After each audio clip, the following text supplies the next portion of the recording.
I have something to say about this because I think it's really interesting because I apply this to the way I raise my son, or I apply this to the way I train my dog before. So basically, you guys are all very, this is like very classical behavior conditioning, right? Pavlovian, for example. And when I used to train my dog, I used to, first of all, okay, let's go back, okay? I had a dog when I was in college, 20-some years ago, right? I'm giving away my age, but basically, I had a husky. Those dogs are notoriously hard to train. And so what happened was that the school of thought during that time is that you want to make them afraid of making mistakes. You punish them. So the dog does something bad, you have a choke leash, you choke on it. And he goes, oh crap, you know. But the thing I know about the dog is that he will listen to me for fear, but he wouldn't want to do it just for the love of it. So about 15 years ago, I adopted a dog. By then, like my first dog passed away. And that dog was actually, very nervous. And I tried the same thing, right? It did something wrong. Next thing you know, that the dog like freaks out, right? He doesn't know what's going on. I'm like, okay, there's something going on over here because this dog is very different. It's not as tough like mentally, and I have to find a way. And I found what they call positive reinforcement, right? And basically what it is instead of say, if you could imagine, right, you're driving along the road, okay, and then all of a sudden you're speeding, and then a cop comes and stops you and goes, you did something wrong. I'm going to give you a ticket.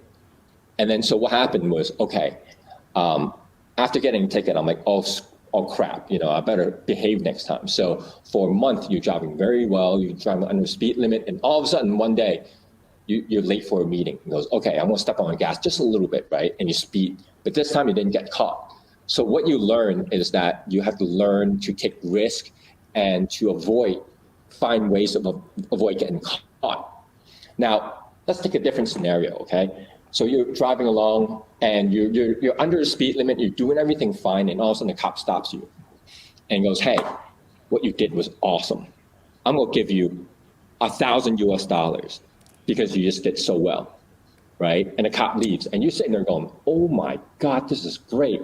So after that, you start to like drive, like you drive like properly, and you like hope for the day when a cop will stop you again to give you another one of those good tickets, right?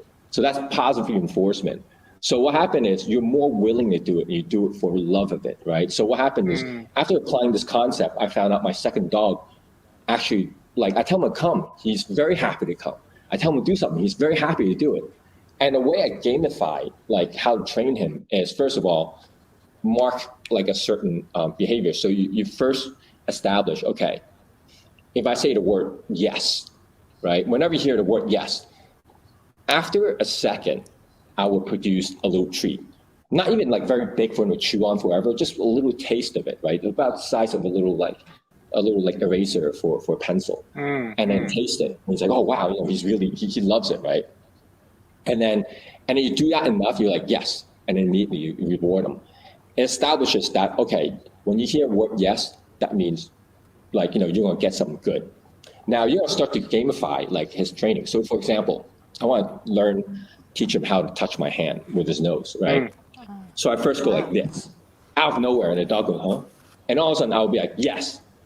Not for touching my hand, but just for moving his head, like, getting his attention. He goes, okay, what I do, it's like, and then I do it again. He goes, turns around, yes, okay.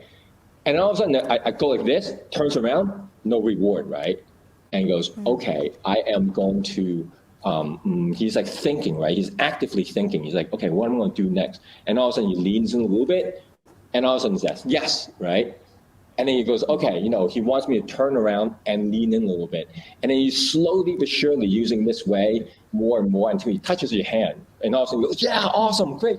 And you give him like a lot of treats. Then he goes, okay, this is what. So gamification in a way that after you do that, the dog doesn't even do it for the reward. Like it doesn't even do it for the reward itself. Actually, it doesn't even care about the reward. It starts getting addicted to hearing the word yes, which is like really funny. Like, for example, like another thing is that for example, when I used to play a video game called Destiny, you get loot, right? You get guns, and each gun is like, it has different properties. So you're like always like, looking forward to, okay, which gun I'm gonna get, right? But you don't like shoot the bad guy and all of a sudden he drops his gun and you're like, okay, you get it. What it is it gets you glowing ball called the engram. And then you get like different color engram means you have different rarities. So you see a purple engram, all of a sudden like, oh, that's legendary. A yellow engram, all of a sudden it was just like, wow, that's like, the highest, like, that's like exotic, right? And then it's after you collect all these engram, you go to this guy that like, and he trades it in and he will go, bling, he will break it for you, that you see what that. People don't get addicted to getting the guns itself afterwards. It gets addicted to actually just getting that ball to drop. It's interesting. Wow. So in a gamification way, you might not even care about like, you might not even care about the end goal, which is to get certain discount or you get a free coffee. You get it almost addicted to every step when you get the stamp. You get the stamp. When you're like, okay, you did something, you get the stamp. So there's actually progress made. So anyways, I'm sorry, but all I'm saying is that like it's a pretty interesting way.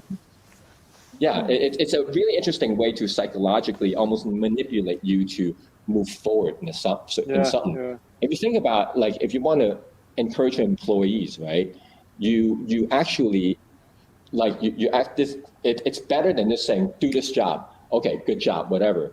If every step along the way you give them a certain word of encouragement or something, right? That goes, oh man, you did a great job, and da da da. It makes them feel good about themselves, so they try even harder and stuff, which is it's pretty interesting. I'm sorry. One more thing I want to say is how I transferred this to my son is that when he was little, you could have like how kids could have their way of doing this is a star system. You give them a little star sticker.